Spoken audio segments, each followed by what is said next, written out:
Isa pa, no? Ryan. Ryan or Mirthful. Mirthful. Okay.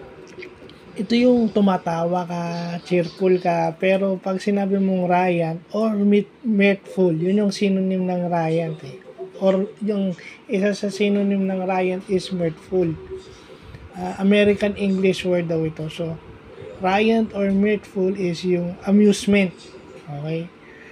Tumatawa ka dahil ikaw ay nasisiyahan. Okay? Well, nakakita ka ng comedy, nakapal ka ng comedy film, ayun. I mean, kung gagamitin mo ito negatively, kasi marami taong hindi nakakaintindi, yung marunong kung gustong mang-asar, gagamit ng malalim na yung word na hindi common para hindi maintindihan, para hindi mang-asar. So, in return, parang inaasar ka, pero gumagamit lang yan ng word para hindi mo maintindihan and then gagamitin yung dahilan nyo. Di ba?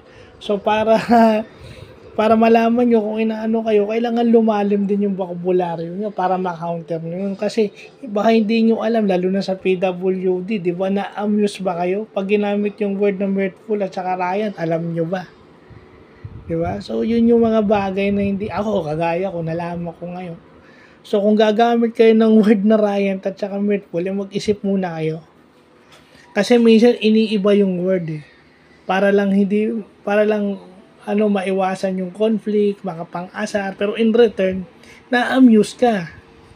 Na-amuse ka na nakikita mo yung kaso nga lang kasi hindi siya makapalag kasi hindi niya alam yung word. So, yun yung negative connotation o yung notion na negative. Pero ang meaning na-amuse ka. Pag may nakikita ka, natatawa ka with amusement, may emotion yung mirthful.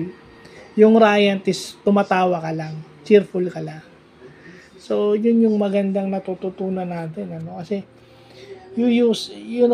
some people with malalim ang vocabulary use that with the intent na asarin ka. Knowing na yung aasarin mo, hindi ganun kalalim yung English vocabulary. So, kaya tayo nag-aaral din ng English vocabulary. Kasi feeling nung iba, pag nakakapag-English ka, matalino ka na. With the intent of, harming someone's feelings. Ang pananakit naman is hindi lang puro physical. Di ba? So, yun yung dapat yung maintindihan mga kapatid sa pananampalataya. Kaya ako binablog ko yan, mga word na nalalaman ko. At syempre, para rin ma-share dun sa aking 283 na subscriber. Most in the Philippines pa. So, yun yung magandang nalaman natin. Kasi may negative side yung mirthful o Ryan eh. So, magandang nalaman natin yan. So, yun lang po.